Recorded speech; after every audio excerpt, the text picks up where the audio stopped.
I'm Tim Churchill from Tim Talk, and today I'm with Heidi Wellman, a Republican candidate seeking election to the United States Senate for Massachusetts. The seat is currently held by Democrat Elizabeth Warren. As of right now, a primary election date has been set for September 4th and the general election on November 6th. Ms. Wellman, thank you for being on our show today. Thank you. Thank you for inviting me. Can you tell us a little bit about yourself? Well, I grew up in Massachusetts. I'm the only candidate that's from Massachusetts. I grew up in Rockland, attended Rockland High School, graduated in 1983, and then attended Wheaton College right here in Massachusetts. And I've lived throughout the state, so I have a general overview of the different subtle cultural changes within the state. I currently live in Marlborough. Nice. Can you explain a little bit what the responsibilities of a U.S. Senator are? Yes. So the U.S. Senator is a federal position that's elected. Before 1913, the state legislators would elect the senator. It became, with one of the amendments, it is now elected by the people of the state, which is what makes us a democratic system. And the concerns of the federal Congress is laws that concern the entire nation. So as a representative of Massachusetts, I would represent the interests. I would be a representative to the Senate for the people of Massachusetts for the benefit of the entire nation. Nice. Can you tell us if you have a special reason for running for U.S. Senator? Well, actually, back last January, Elizabeth Warren had said that she couldn't work with the current administration. And I have a very strong work ethic, and I heard her say, "I cannot work." And I thought, that's somebody that needs to be replaced. And the more I thought about it, I thought, well, you know, there's a lot of these people that have been entrenched in government, and we need to do something about the anti-establishment, the anti-corruption, the political dynasties. We need some new blood in. And I had always intended to participate at this level. I had been on the Zoning Board of Appeals in Rockland, the Abington Historical Commission where I was chairman, and the Board of Health in Coleraine, Mass., which is out in Western Mass. So I had a lot of experience at the local level. And because I do believe that most politics starts at the local level. That's where the people are. I'm very much a populist type candidate. And I believed that it was time that somebody step up and get rid of, as Trump says, drain the swamp. So my whole platform is anti-corruption, anti-establishment. Nice. Who were some of your role models growing up? Actually, growing up, I grew up in a blue-collar town. So basically the only people I knew were Democrats. And I really looked up to people like Ted Kennedy and Tip O'Neill. And they were the leaders at the time. And I've read the book by Tip O'Neill, Man of the House, and he talks about his experience in Congress. And that just is so inspiring. It's inspiring to read how other people have lived their lives. And one of the things that he said was, never pass up an opportunity to ask for a vote. Don't assume that somebody's going to vote for you. And I keep remembering that throughout my campaign, is that I have to remember to ask people to vote for me. I have a lot of good ideas, a lot of issues at hand, but I have to remember that in order for them to be implemented, I have to ask. But again, you know, average people who were at the local level really had an influence on my life. I was working, as I told you earlier, through high school I worked for WRPS, which was a local radio station. It was before the days of cable. And I used to attend the weekly selectmen meetings. And I had my own radio show with the Italian Hour. And from that experience, I was constantly involved and aware of what was happening in the town. And I just thought that that was just so interesting that everybody should do it. Everyone should be involved. What skills do you think you could bring to the Senate if you're elected? Well, one of my strong points is that I have a strong work ethic, but I also have integrity, and I believe in strong ethics. One of the things that happens is people get elected, and then they change once they arrive. You know, they go in, everybody goes in with great intentions. And what I have set up is my youngest son, who's 20 years old, Christopher, he is going to come with me. His entire job that I will pay him out of my salary, his entire job will be accountability. You have to have somebody that you're accountable to ethically so that you don't go down the wrong path. And I think that one of the things is that because I'm anti-corruption and anti-establishment, being sure of that position. It's very important that I stay strong and not give in to the swamp atmosphere. I think that's been the biggest downfall of most candidates, is they get elected and then they become part of the system. I won't be part of the system. That's not going to influence how I pass legislation. And the legislation that interests me are all concerning things like term limits, to reduce the overreach of federal influence into the states, which is the 10th Amendment, to maintain the Constitution and protect our rights. I'm interested in protecting the rights of the people and not allowing the position to become a career. So that I have recently signed this Candidates with a Contract, which this particular contract is for all parties. It's not just Republican. It's also been signed by Democrats. And this particular contract states that if elected, each of the candidates who signed this in a coalition, it's a coalition, bipartisan coalition, that within the first year, they will either initiate or support certain legislation for particular issues. And one of those issues that I find very important is regarding pay. Currently, the base pay for the rank and file members of Congress is $174,000 per year. That represents roughly 330% of the national median income for Joe Average. Wow. Yeah, and so what we would do is we'd have this legislation that would cap it at that 330% and make the pay increases, they can't be influenced at all by the congressman. They will have no right to increase their pay. It will be based on how Joe Average is doing. So if your income goes up, then their income will go up. So for every dollar your income goes up, the income for the congressman will go up by $3.30. If your income goes down, so does their income. So it presents incentive for a legislature to create jobs, to make things better for constituents, which is what we should be doing anyway, but this is a financial incentive. Mm-hmm. and gives it some limitation. I mean, this is the problem with the current legislature. We put in term limits for the president because we saw that there was an issue with succession. We need to do something like that with the legislature. There's just too much power, and it's absolute power, and we need to make some restrictions. And I like this particular one, but there are quite a few here, and I'm going to leave you a copy of this. Another one that I mentioned on the campaign trail is the clause for full-time. It says that the members of Congress would have to be held accountable, prove that they worked a minimum of 40-hour week. They have to be able to prove that they worked. If they did not work that 40 hours, their pay gets docked. Mm-hmm. And I don't think that that's unreasonable. If you're working full-time, you're getting paid full-time, you should be able to fill out a time card and prove that you were working. So this is called the Candidates with a Contract, and this one is for the U.S. Senate. And I've signed it, and some other people in Massachusetts have signed it. And what I like about it is that it goes across party lines, that it's not just conservative, it's not just me. There's a coalition who want to go in and make a change. So anyway, I'll leave you with this. Thank you. What do you see as the top issues in the upcoming election? Well, I am trying to focus on the anti-corruption, the term limits. And in the beginning, when I started, everybody laughed and said, well, that's been tried before. It has. It went before Congress in 1994. There is legislation right now pending in committee for term limits. But everybody laughed and said, oh, that's been tried before. It's not going to happen. But since I've been campaigning, I've been getting a lot of good feedback. People do think that that's an issue. People do think that we need to. And so other candidates have adopted that. And I think that believe it or not, I think term limits is going to become an issue. It's an issue in other states as well. Pennsylvania, New York, even Arizona is bringing it up. So term limits is going to be an issue. Immigration, it seems to be an issue. I'm not sure that it's the most important issue. And lastly, right now the gun rights is an issue. But I'm not sure come September that will still be a big issue. I think things will take care of it before that.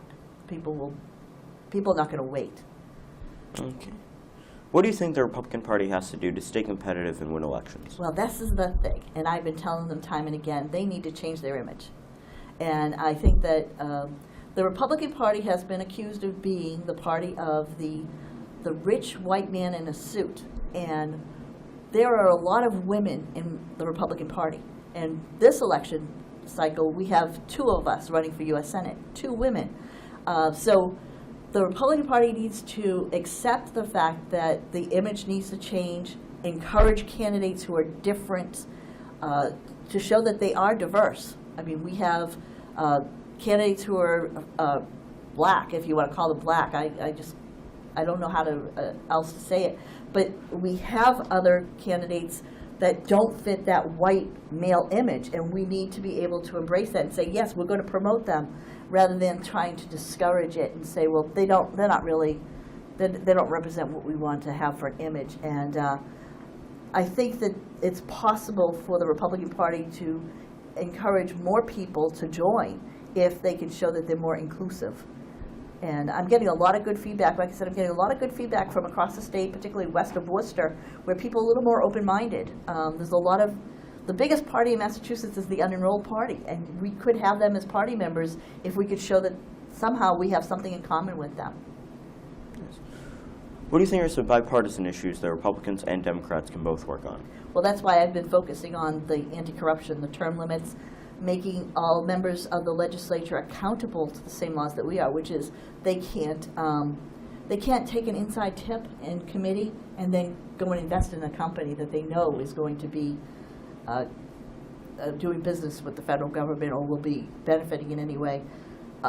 There's this website called opensecrets.org, and it shows the net worth of each of the members of Congress. And Senator Susan Collins from Maine, between 2013 and 2014, her net worth while in office increased by 1,500%.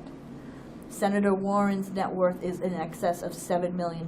So when she claims to be for the working class, for the working man, and that she can relate to us, she can't relate to us. She hasn't related to us for years. She's a millionaire. She's one of them. And a lot of people in Congress are getting rich. And I think that both parties are tired of that. They're tired of the dynasties there. They're tired of people sitting in office and getting wealthy. And we need to close some of the loopholes on how they can earn their money. Right now, there's a cap that if you're in Congress as a senator and you have a second job, that the most you can earn active salary is $32,000. And Tip O'Neill talks about this in his book too, about how poor they were. They were poor back then because they didn't have additional income. They weren't taking bribes.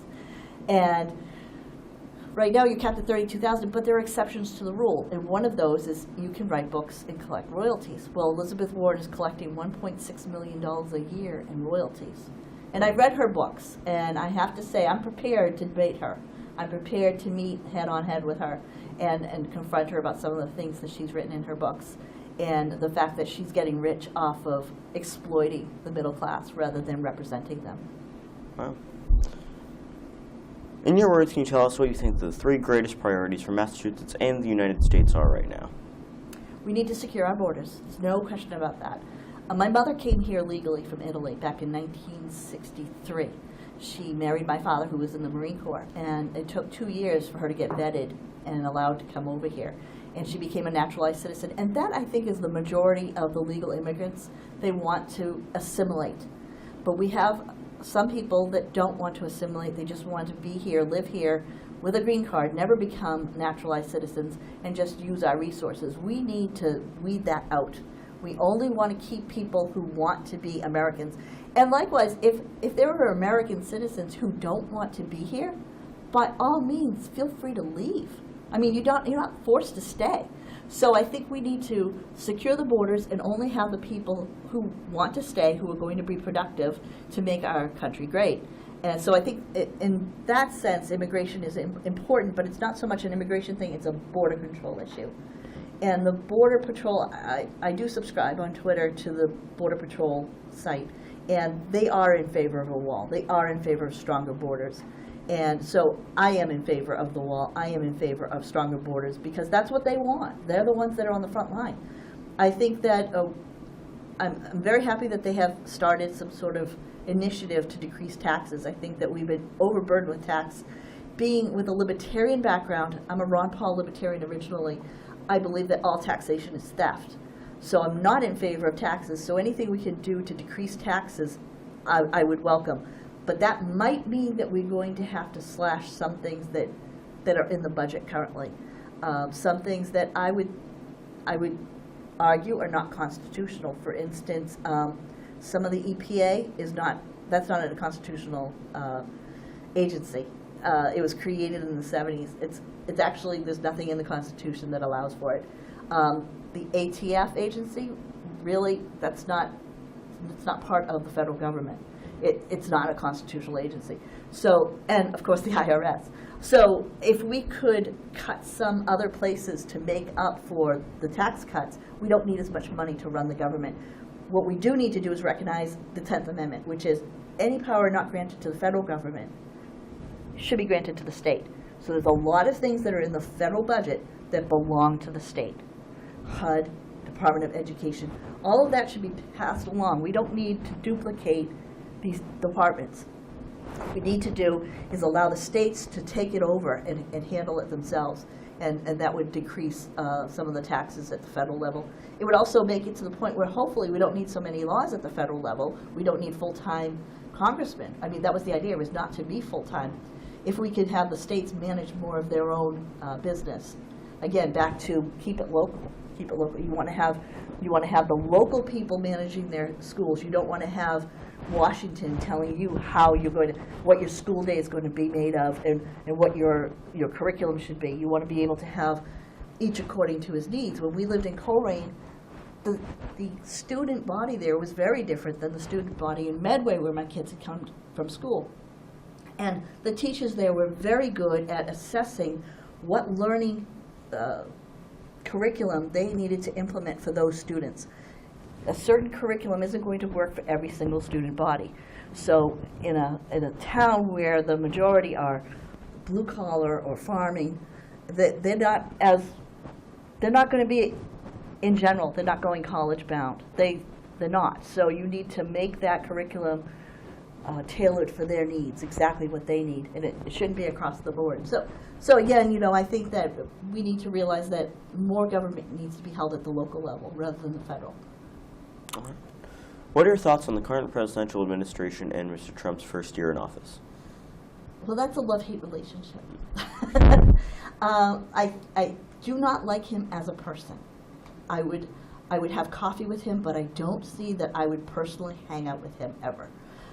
Just personality-wise, I followed him since the 80s when he was a businessman, and I saw him on TV, and I thought, well, I really respect what he does, but I don't like him as a man.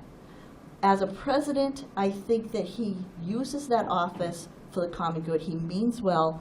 He's done some things that he promised he would do. He's trying to fulfill his promises. I like his foreign policy stance. Foreign policy was my specialty in school when I was a political science major. So I like his foreign policy stance. It's very nationalist. It's less money to other countries, except in the case of extreme humanitarian needs. I like the fact that he said he doesn't answer to the UN, because the UN is essentially a governmental body made up of ambassadors. So the sovereigns aren't even there. Putin doesn't recognize the UN. Trump doesn't recognize the UN.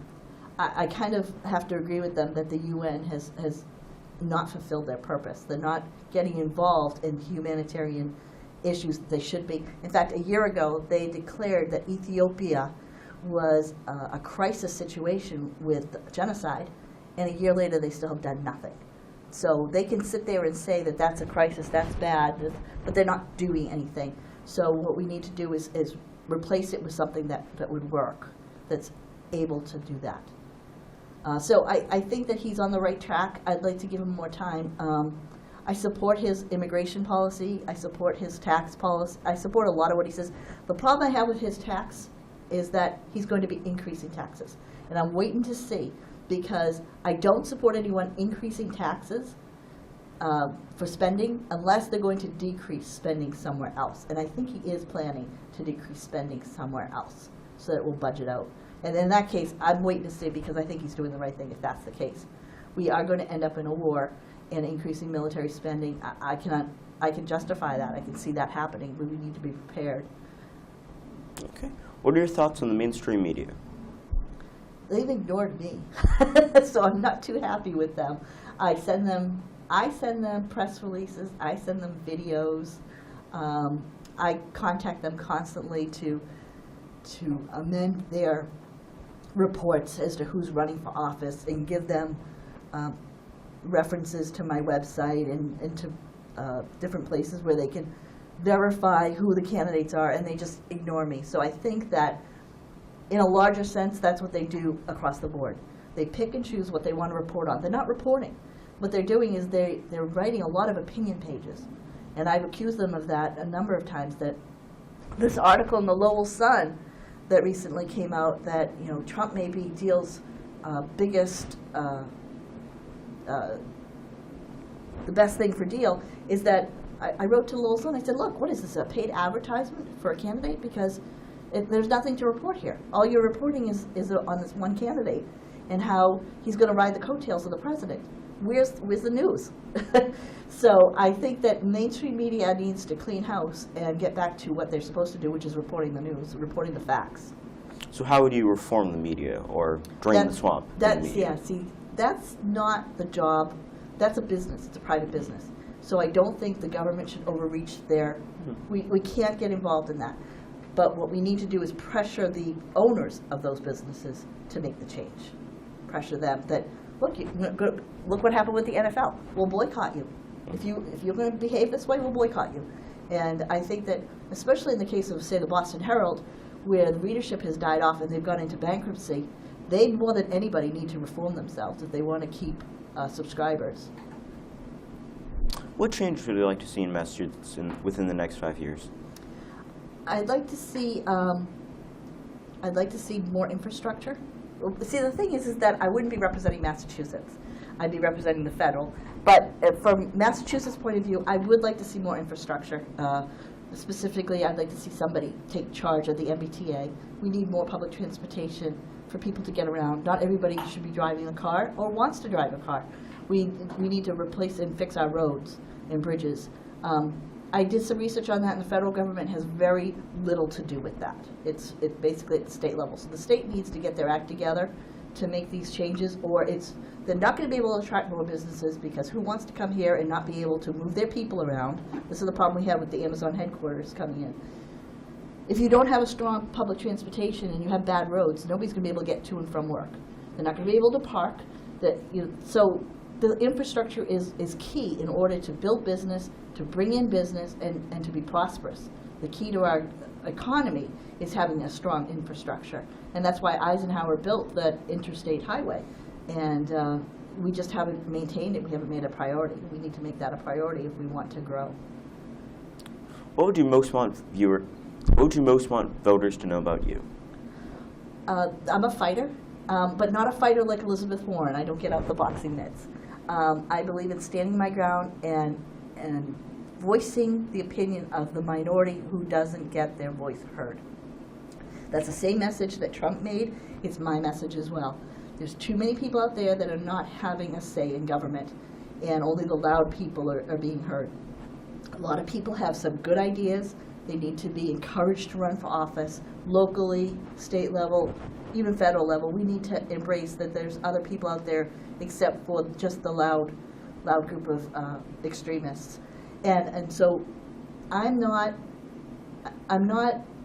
rich. I'm an average person who's, I don't make a lot of money, and I've been self-funding on this, and I'm doing it because I want to see changes. I don't want to be beholden to anybody. I don't owe to anybody. And I want to show that everybody can run on a shoestring budget. You don't need to be a millionaire. You just fill out the forms. You just go around and grassroots, knock on doors, and that's still applicable today. And I want people to know that that's how I'm running my campaign. It's clean, squeaky clean, and that the purpose is to show that I'm getting involved for you. You can get involved for your friends, and everybody should be getting involved. And I want to be able to show that it's still a democracy. We don't have to just roll over and let the millionaires or the popular ones continue to rule. If someone wants to know more about your campaign, where can they go to look? Okay, yeah, so I have a website. It's www.heidiforsenate.com, and I'm also on Twitter, and I'm on Facebook. Okay. Are there any closing remarks you'd like to add?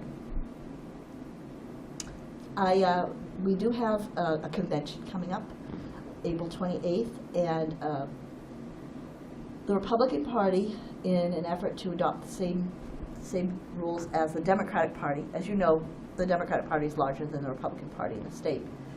They adopted some time ago the 15% rule, and that means that of all the delegates that come to the convention, each candidate who wants to move forward and get onto the ballot must have 15% of the delegation vote for their nomination. Never mind the fact that we have to already, for ballot access, under the federal rules, we have to have 10,000 nomination signatures. So even candidates who have fulfilled the obligation for ballot access by law, if the party does not give them that 15% nomination vote, we don't get to proceed.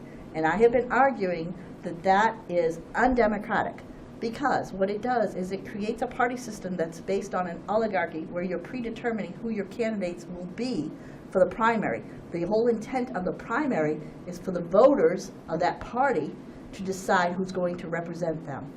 So I'm arguing that the 15% rule is unconstitutional, and the party is also requesting that each of the candidates who are running for office pay $25,000 candidate fee. And again, I'm saying that that's unconstitutional. So these are some of the arguments that I have against the party system.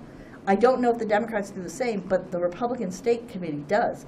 And the $25,000, I was told, is to offset the cost of the convention, and that it weeds out, it vets out the candidates who are not fiscally viable candidates. So it's predetermining, again, who can run for office.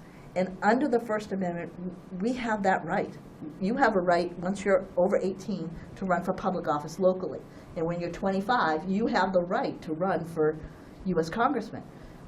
So there is no reason why the party should be further restricting the candidates. And so my argument is that I hope that anybody who's watching who is a delegate will consider that, because there are only 4 or 5 candidates for this office this year. And there's no reason why all of us can't appear on the ballot at the primary and let the voters decide. And that if we let the voters decide, it will show that the party is strong and has candidates. By limiting to 1 or 2 candidates on the ballot, it shows that we're weak and that we don't have anybody. So people don't know that in the background there's a whole oligarchy working against candidates. And I think that's important to bring up. All right. Ms. Wellman, thank you.